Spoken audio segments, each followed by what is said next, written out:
Greetings, Lemonheads and Lemonites. We are back in Mass Effect, and we are going to talk to the squad mates.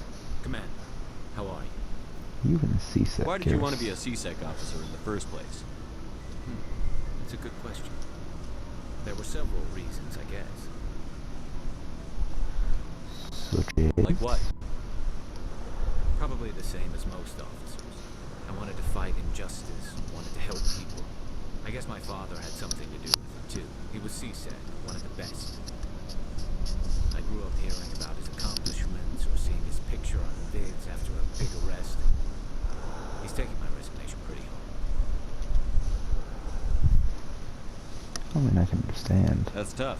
But you'd think he'd be impressed you're going after Sarah. My father's a C-Sec man to the bone. Do things right or don't do them at all, he says. Thinks I'm being too rash, too impatient. He's worried I'll become just like Sarah. He actually talked me out of becoming a Spectre when I was younger, for the same reasons. A Spectre? You were asked to be a Spectre? Well, I was targeted as a possible Spectre candidate. Me and about 1,000 other Turian military recruits. I could have received special training, but my father didn't like it. He despises the Spectres. He hates the idea of someone having unlimited power with no accountability. He wouldn't like you, Commander. No offense. I'll see. I suppose I can understand his concern. You can. But Saren's not going to play by our rules, C-Sec's rules. If you want to nail Saren, you need to send someone who isn't restricted by policies and procedures. Oh, true. I'm a rules boy. Just because you can break the rules doesn't mean you should. I don't need to stoop to Saren's level to stop him. And neither do you, Garrus. I see what you mean, but I'll think about it. Thanks, Commander. Ooh. XP.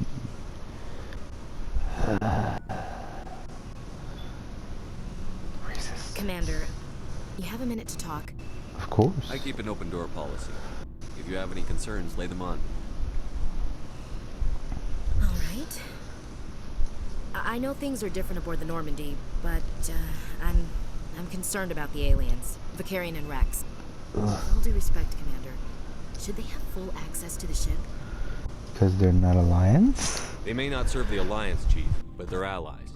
At least as far as Saren goes. This is the most advanced ship in the Alliance Navy. I don't think we should give them free rein to poke around the vital systems. Engines, sensors, weapons.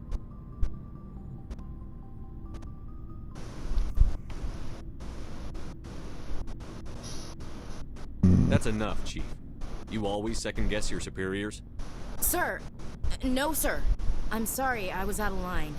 I'll get back to my duties, Commander.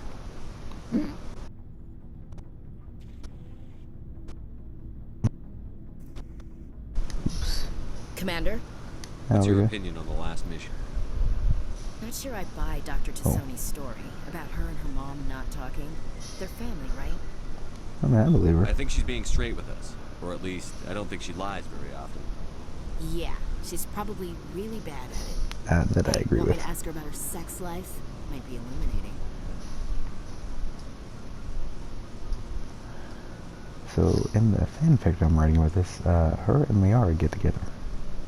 Dun, dun, dun. I don't think she's used to teasing. Good-natured or otherwise. No fun, Commander. Too bad those ruins got destroyed. I mean, they lasted thousands of years. That's impressive. Do you have a few minutes to talk one-on-one? I'm sorry, Commander. I need to get my duties squared away. I wouldn't mind talking more later, though. Okay. Dismissed, Chief. Sir.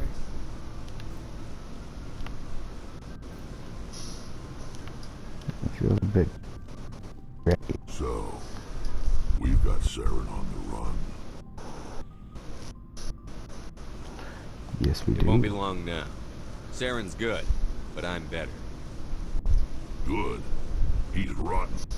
To the core. I could tell as soon as I met him. Wait, you knew him? Why didn't you tell me this sooner? I would have if I thought it was important. Yeah, I mean, fair I enough. think I'd like to hear about it just the same. This was a while ago. A bunch of mercs were bragging about a job out near the edges of the Terminus systems. They said it paid well and the boss was never around to ride them. They said he was looking for more men, too. So I checked it out. He recruited you? I didn't know Saren was openly recruiting mercs. It wasn't that open, and he only showed his face once. We'd been raiding ships in the area for months when we took out this massive cargo freighter. Our biggest haul yet. I was on board checking bodies for valuables, looking for some extra credits. That's when I saw him. What was he doing? What did Saren want with the ship? I don't know what he wanted. He was just moving through the ship, watching. A couple of the mercs called him by name, but he never spoke to them. Never spoke to anyone. I had a really bad feeling about him, so I got the hell out. Didn't even wait to get paid. No pay? What was the cargo? What kind of cargo was the freighter carrying? What was Saren after? I don't know. All I saw on that ship was food and medical supplies. There were some basic weapons, but nothing big.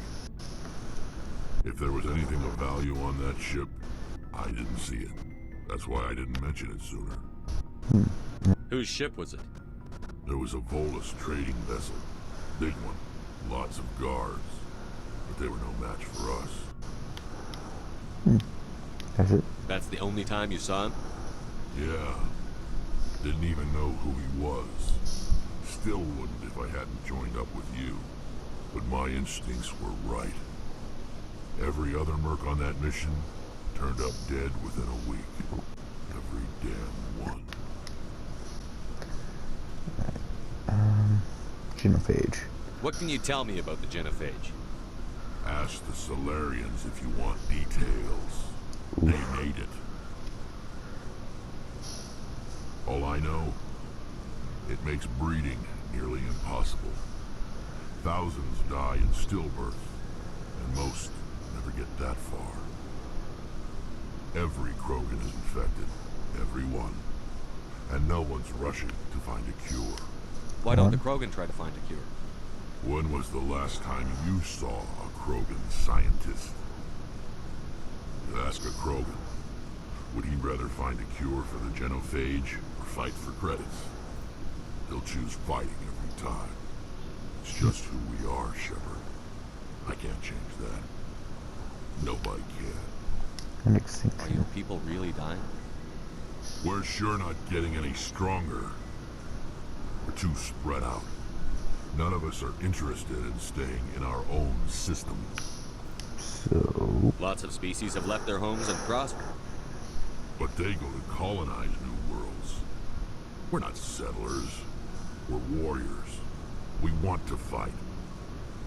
So we leave. Hire ourselves out. And most of us never go back.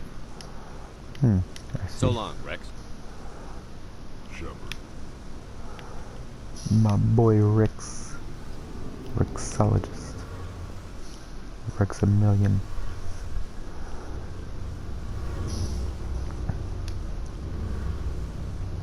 Something I can do for you, Commander. Fill me in on the IES stealth systems. How does it work exactly? You can't hide a ship out in space. They emit too much heat and radiation. Too easy for sensors to pick them up, unless you find a way to capture those emissions. So our stealth systems trap the energy we give off in storage sinks built into the ship itself. No emissions to give away our location. Eventually the sinks have to be vented. More than a few hours silent running and they overheat. Cook us inside our own hull. So we're There's invisible. no way for anyone to detect us? A visual scan can still pick us up. Anyone looking out a window can see us plain as day. But you have to be pretty close to get an actual visual out in space. Most vessels rely on scanners. As long as the stealth systems are engaged, they can't see us. Not unless we accelerate to FTL speeds.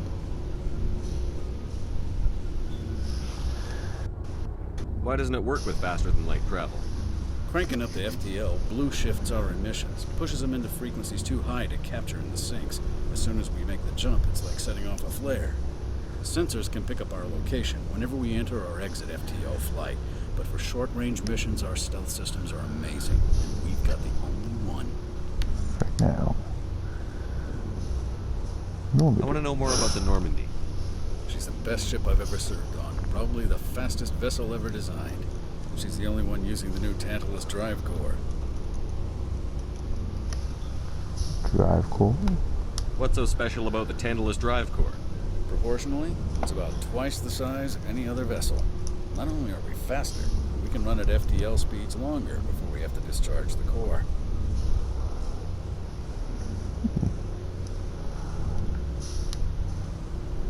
Where else have you served, Adams? You name a class of Alliance ship, I've probably served on it. Everything from dreadnoughts and carriers right down to frigates like the Normandy. My last assignment was on the Tokyo, only a cruiser, but she was a good ship. Couldn't hold a candle to the Normandy, though. Carry on, Adams. Aye, aye, Commander. And our best girl. Oh, hello, Shepard. Like Are I you need okay? this. I don't know. Your ship is amazing, and your crew's been really great to me, especially your chief engineer. But I just sort of feel out of place. The Normandy runs so smooth, it feels like we're not even moving. And the engines are so quiet. How do you sleep at night? It's too quiet to sleep. The silence wakes you up?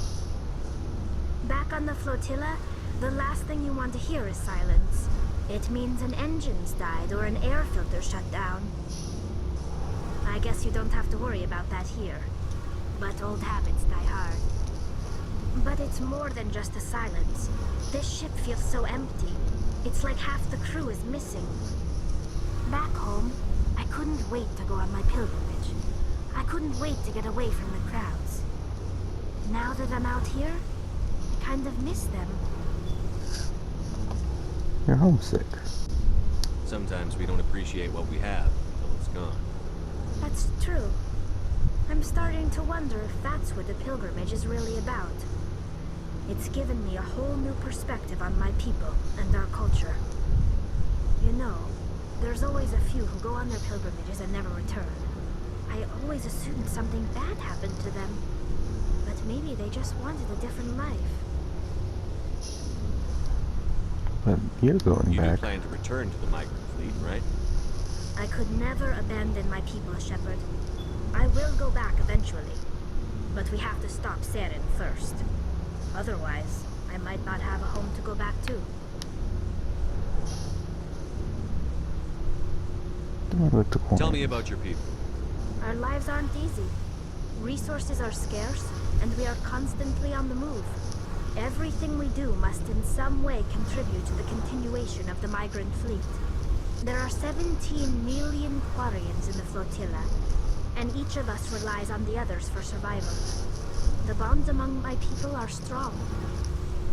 Unfortunately, we have had to surrender many of the freedoms and civil liberties other species take for granted.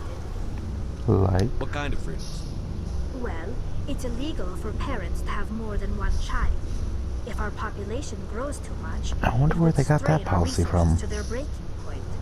Of course, we also can't allow our numbers to become too few. If our population is in decline, the rule against single births is temporarily repealed. In extreme cases of population decline, incentives are even offered to encourage multiple births. Though the Conclave hasn't had to take such measures in nearly a century. The conclave? That's your government. The Conclave is our civilian branch of government. Each ship can elect a representative to serve on the Conclave and make decisions that affect the fleet as a whole. On matters that affect an individual ship, however, the captain has the final say. It's a tradition that dates back to the early days, when the fleet was governed by martial law. Fortunately, most captains nowadays are smart enough to have an elected council from their crew to give them advice and guidance. So you're So democratic. the ultimate power rests with elected officials. In practice, the Conclave and the respective council for each ship tend to set the rules that govern our daily lives. But in theory, we are still under military jurisdiction. The 5 top-ranking military officials in the fleet serve on the Admiralty Board. These 5 have the power to overrule any decision by the Conclave in case of emergency. To do so requires unanimous agreement among the Admiralty, and they can only do this once. After that, the entire board must resign their posts. It's a safeguard that served us well. In nearly 3 centuries, the Admiralty Board has only overruled the Conclave 4 times. Wow. I want to know more about the pilgrimage. When my people reach maturity, we leave our birth ships and seek acceptance with a new crew. It's necessary to maintain genetic diversity among the fleet. But no ship wants to accept someone who will be a burden on them. So, to prove our worth, we embark on a pilgrimage. We set out alone, leaving the flotilla and our families behind us. We only return once we have found something of value we can bring back to the fleet. This is presented as a gift to the captain of the respective ship we wish to join. If the gift is accepted, we are welcomed into the crew. Do they Can a always captain choose to accept? reject the gift? That doesn't happen often. Most captains are eager to increase the size of their crew. It increases their own standing in our society. Even when a gift is not particularly valuable, the captain usually accepts it out of a sense of tradition. However, there is a stigma to presenting a substandard gift. It's not the best way to make a good impression on a new community. Most pilgrims don't return until they find something worthwhile. Sounds dangerous. I can't believe they just send you off alone. It's not like they just cast us out. Before we leave, we are given lessons in how to survive outside the flotilla, and given gifts to help us on our journey. We also receive implants to fight off sickness and disease. Generations of living in an isolated and highly controlled environment have left our immune systems weaker than most. By the time we leave the fleet, we are well equipped for the pilgrimage. This is a rite of passage for all Quarians. If it were dangerous, our numbers would suffer.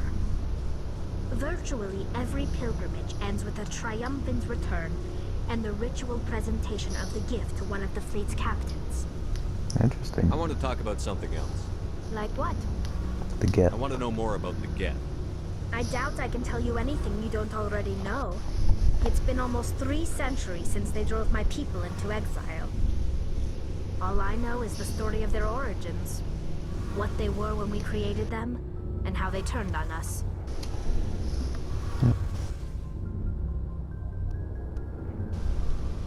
Interesting. The Geth were originally created to serve as an automated manual labor force. Initially, their intelligence was as limited as any VI. Over time, we made small modifications to their programming to allow them to perform more varied and complex tasks, bringing them closer and closer to true AI status. Isn't that illegal? How come the council didn't step in and stop you? This wasn't true AI research. We may have been skirting the bounds of the law, but we never did anything that was actually illegal. The changes were so insignificant, so gradual, that we were able to control them. Or so we thought. But one thing we underestimated was the power of the neural network. A million Geth thinking simultaneously created an inherently unstable matrix. Neural network? So, the Geth share brain power? Many of the Geth's logic systems were designed to work in concert with other nearby Geth. Basically, the more of them you have in a group, the smarter they are. Like what? So there's some sort of group consciousness. No, nothing like that. They cannot share sensory data or information. Their programming cannot handle that much simultaneous input. Each Geth maintains an individual awareness and identity. The neural network only operates on a process-based level. It's basically the synthetic equivalent of a subconscious. But when they're in close proximity, they can coordinate low-level functional processes, freeing up more capacity for original or independent thought. sophisticated. That doesn't make any sense. I'm probably oversimplifying. The Geth are incredibly advanced and complex creations. All you need to know is that they get smarter when they gather in large numbers. As we built more and more Geth, their effective intelligence became more sophisticated, more abstract. One day, a Geth began to ask its Quarian overseer questions about the nature of its existence. Am I alive? Why am I here? What is my purpose? As you can imagine, this caused a near panic among my people. Why? I don't see what's so bad about those questions. The Geth were created to engage in mundane, repetitive, or dangerous manual labor. That's fine for machines, but it won't satisfy a sentient being for long. The Geth were showing signs of rudimentary self-awareness and independent thought. If the Geth were intelligent, then we were essentially using them as slaves. It was inevitable the newly sentient Geth would rebel against their situation. We knew they would rise up against us, so we acted first. A general order went out across all Quarian-controlled systems to permanently deactivate all Geth. The Geth responded to this order violently. They defend Can't themselves. blame them for fighting for their survival. We had no other choice. The Geth were already on the verge of revolution. By acting quickly, we had a chance to end the war before it began. The hope was that most of the Geth would still be little more than machines, incapable of organized resistance. But they had progressed much further than anyone anticipated. The war was long and bloody. Millions upon millions of Quarians died at their hands.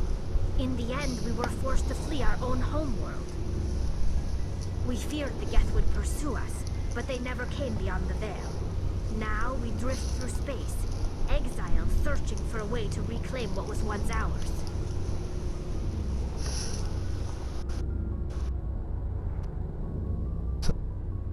It's hard to feel sorry for you. Your ancestors tried to wipe out another species. We Humans made do that a all the time. mistake when we created the Geth in the first place, but we did not make a mistake when we went to war against them.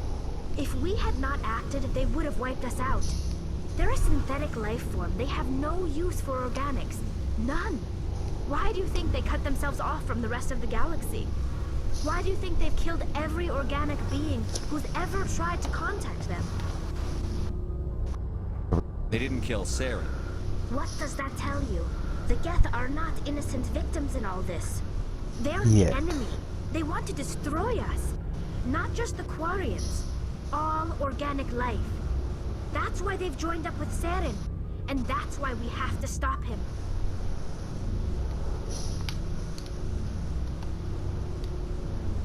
I should go. Yeah. See you later. You kind of made a mucky wucky. Hey, Shepard. You need something? No. I should go. See you later.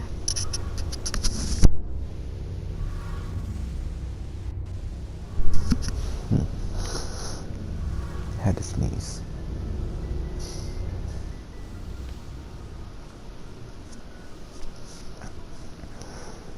Just a quick Looking for pee. supplies? How often will you get new items? Well, that depends on how many licenses you've purchased. But I'll rotate items on a regular basis regardless. And anytime we land someplace with a big enough port, I'll buy, sell, and trade whatever I can. Check back often. I need to move items quickly, so only the most basic items will be stocked consistently. What are licenses? Why do you need them? Manufacturers sell licenses. Each license allows me to buy and sell a certain brand of products.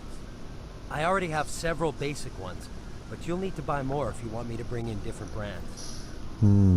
Many of the best licenses are hard to get, but they're well worth the cost if you can find them. What do the different manufacturers offer? There are too many for me to keep track of, but each license will explain what it's good for. Let's see what you've got. You bet, Commander.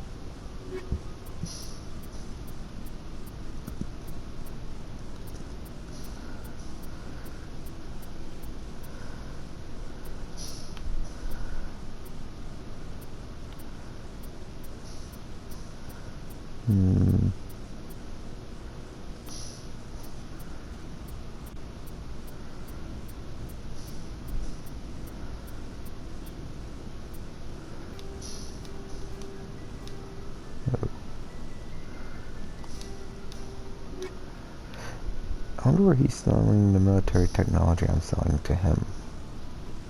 Commander, good to see you. Nope, just talk. Let's check.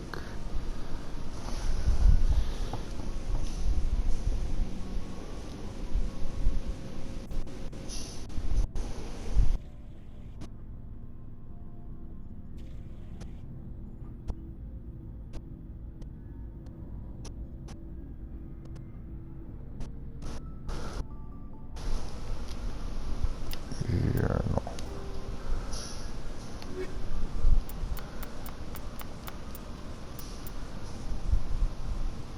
Oh yeah.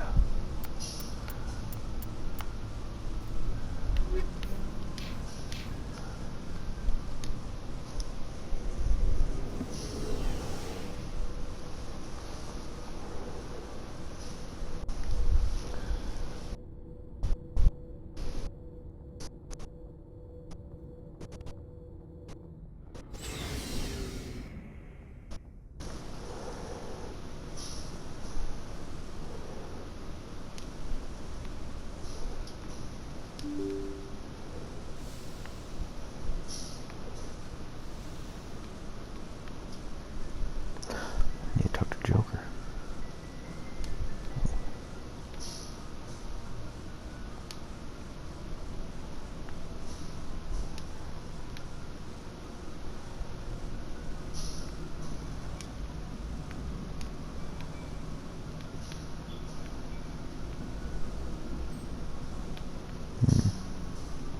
I prefer gold to silver, you know, for my medal.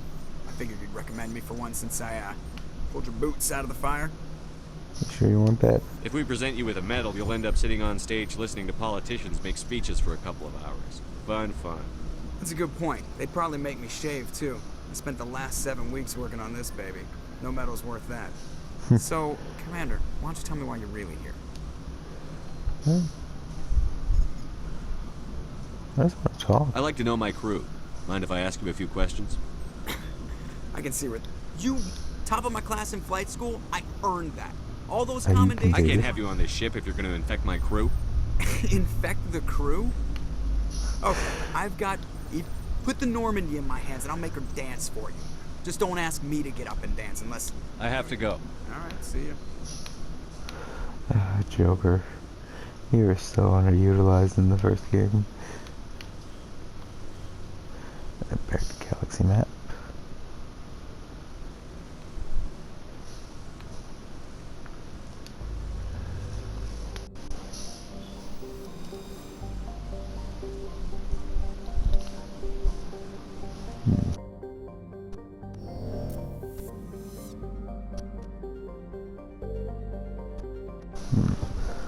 What is going on?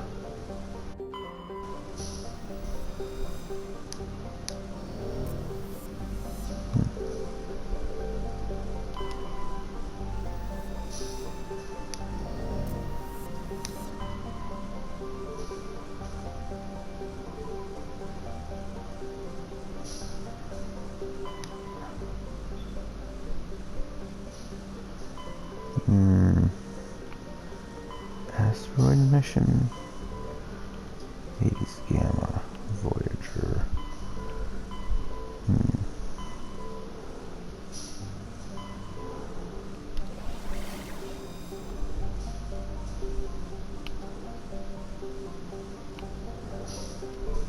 Let's start with this.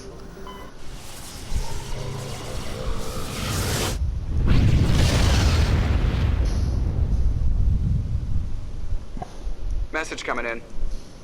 Patching it through. Commander Shepard, my name is Nasana Dantius. I have a job for you. I can't say any more in an unsecured communication. If you're interested in hearing my offer, meet me on the Citadel so we can talk in person. I'll be waiting in the Diplomat's Lounge on the Presidium. Ooh.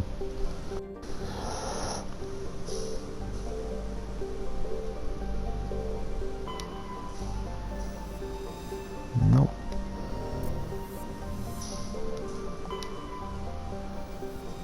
Survey.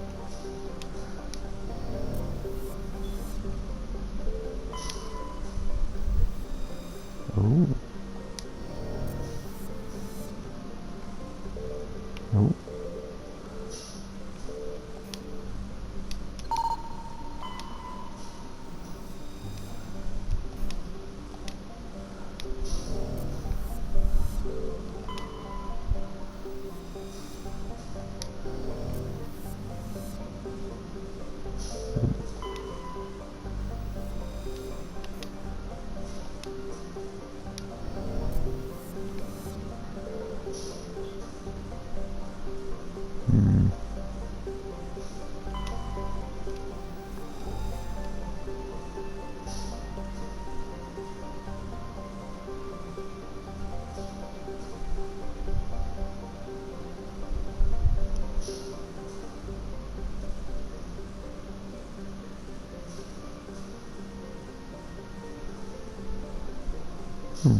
Why is it doing this?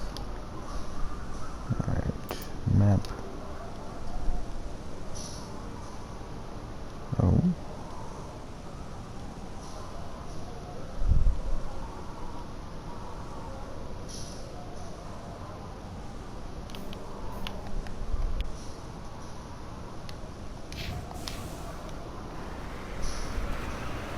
Oh.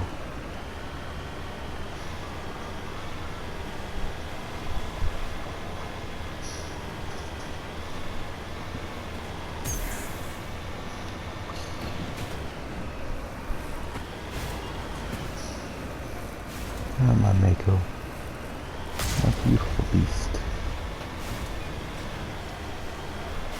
Definitely adding in the fan fiction.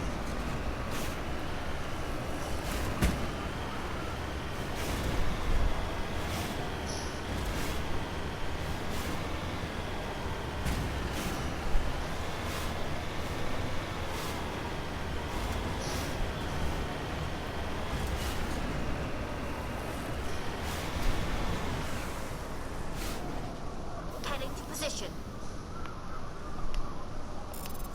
Mm-hmm.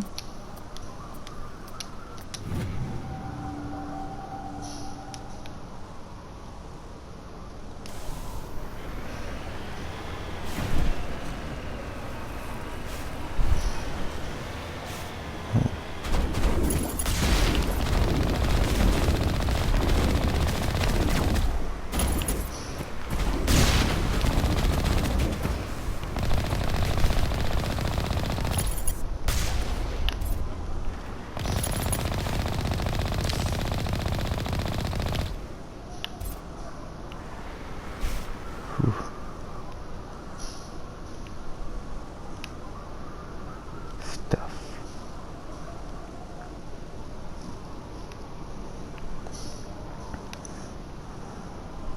I'll go first.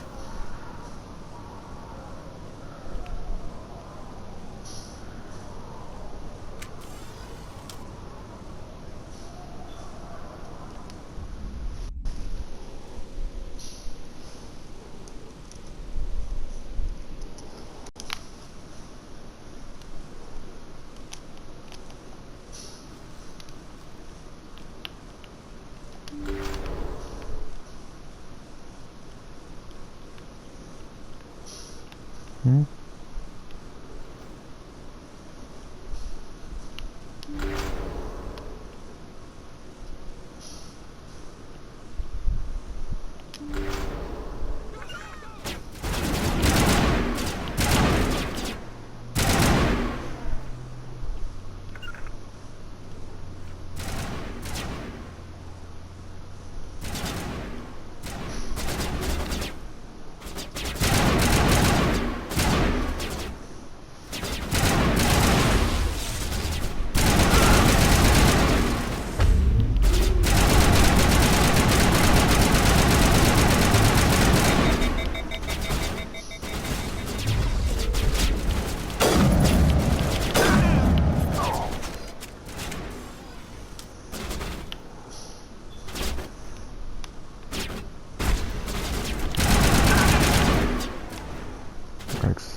Rex.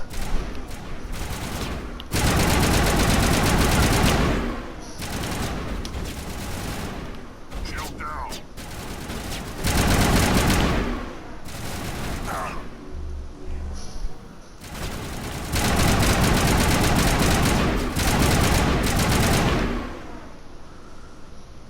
Ooh.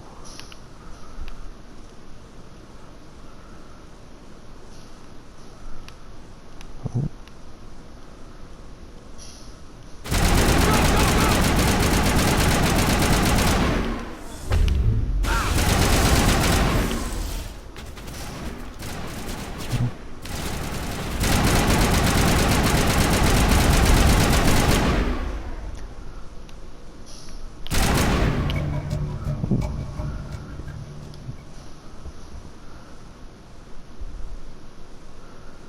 One more to go.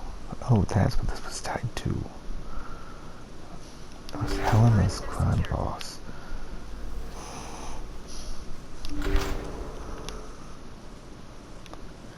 Oh.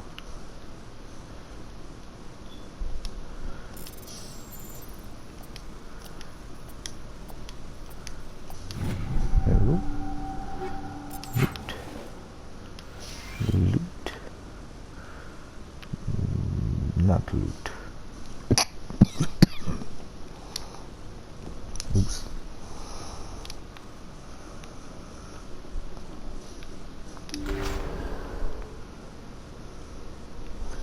That's disappointing.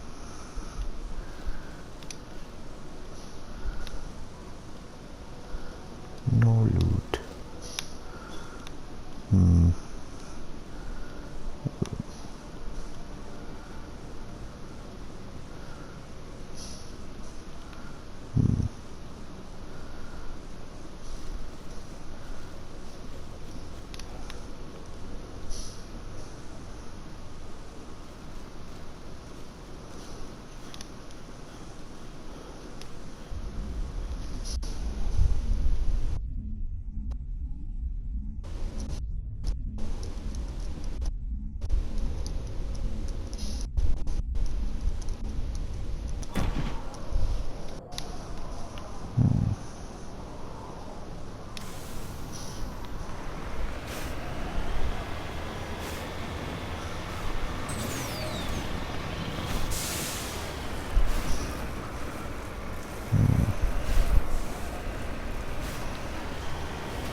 You first.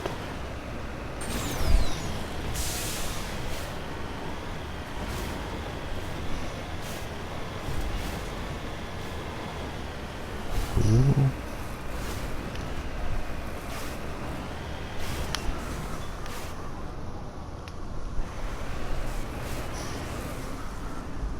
I'm on my way.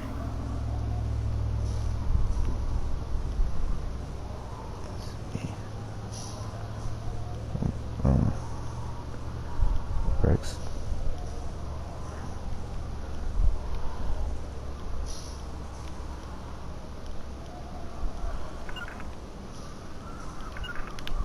Thank you.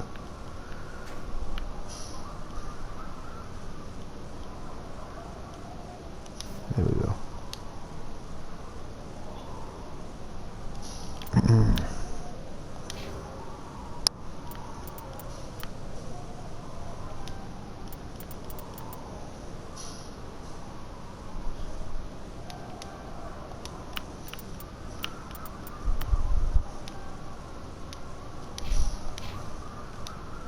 There we go.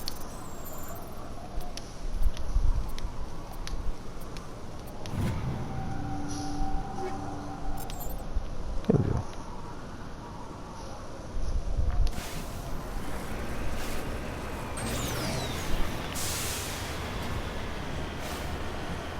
And over we go before we end the episode.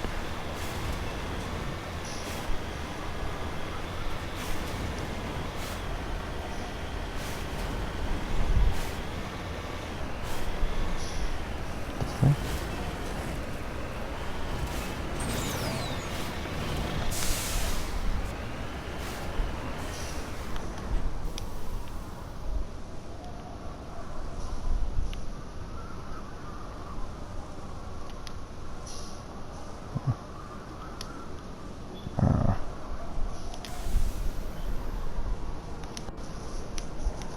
guessing that's what the anomaly is.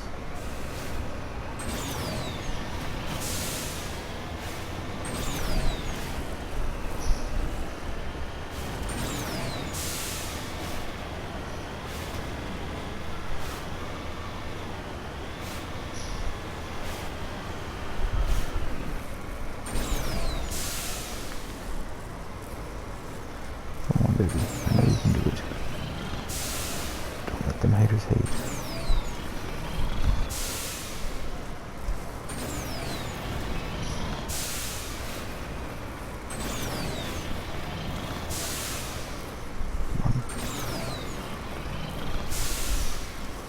Come on.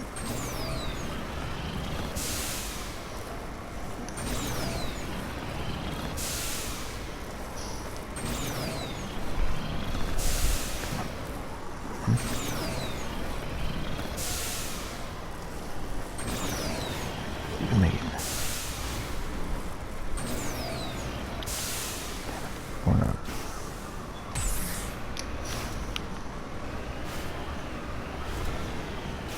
Come on. Get you off loving my beautiful Mako.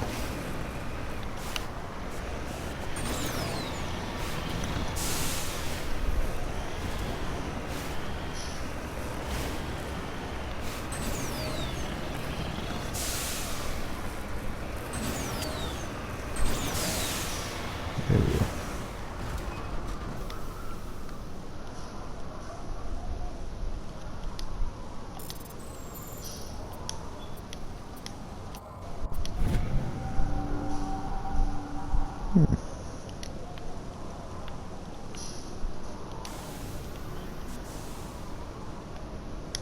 Turn it on, Monday.